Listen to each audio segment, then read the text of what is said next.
হানিফের কোন মার্কা আছে?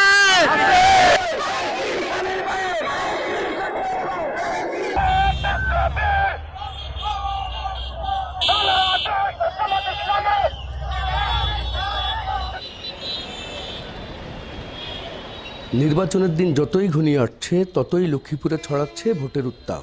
জেলা শহর থেকে শুরু করে উপজেলার প্রত্যন্ত অঞ্চলে এখন বিরাজ করছে ভোটের হাওয়া। এরই মধ্যে নির্বাচন ঘিরে লক্ষ্মীপুরের 4টি নির্বাচনী এলাকায় প্রার্থীদের পক্ষে চলছে ব্যাপক প্রচারণা। সকাল থেকে রাত পর্যন্ত নির্বাচনী এলাকায় উঠান বৈঠক সহ গণসংযোগ করছেন প্রার্থীরা। ভোটারদের মন জয় করতে দিচ্ছেন নানা প্রতিশ্রুতি। দেশের অর্থনীতি, দ্রব্যমূল্যের ঊর্ধ্বগতি, আইন শৃঙ্খলার যেন কোনোভাবে অবনতি না হয়, মাদকমুক্ত একটা সমাজ গঠন করার ক্ষেত্রে আমরা সবচেয়ে বেশি ভূমিকা রাখব।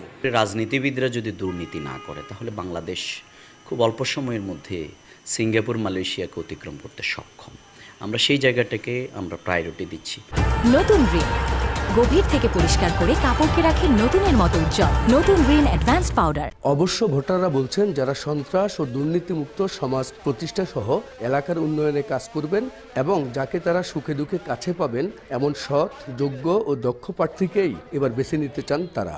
দেশের জন্য ভালো কাজ করতে পারে, উন্নয়ন করতে পারে, পাশে করে নেবে। সততা থাকতে হবে, গ্রহণযোগ্যতা থাকতে হবে এবং দেশের জন্য আন্তরিক হইতে হবে। এরকম প্রার্থী আমাদের দরকার। বাংলাদেশে এমন একটা ভোট হোক, যেন সুস্থ নির্বাচন, যেন মানুষ যেন ভালোভাবে কেন্দ্রে ভোট দিতে পারে। ত্রয়োদশ জাতীয় সংসদ নির্বাচনে লক্ষ্মীপুরের 4টি সংসদীয় আসনে এবার 16,39,464 জন ভোটার 496টি কেন্দ্রে তাদের ভোটাধিকার প্রয়োগ করবেন। এর মধ্যে 18 থেকে 21 বছর বয়সী ভোটার রয়েছেন 1,18,162 জন।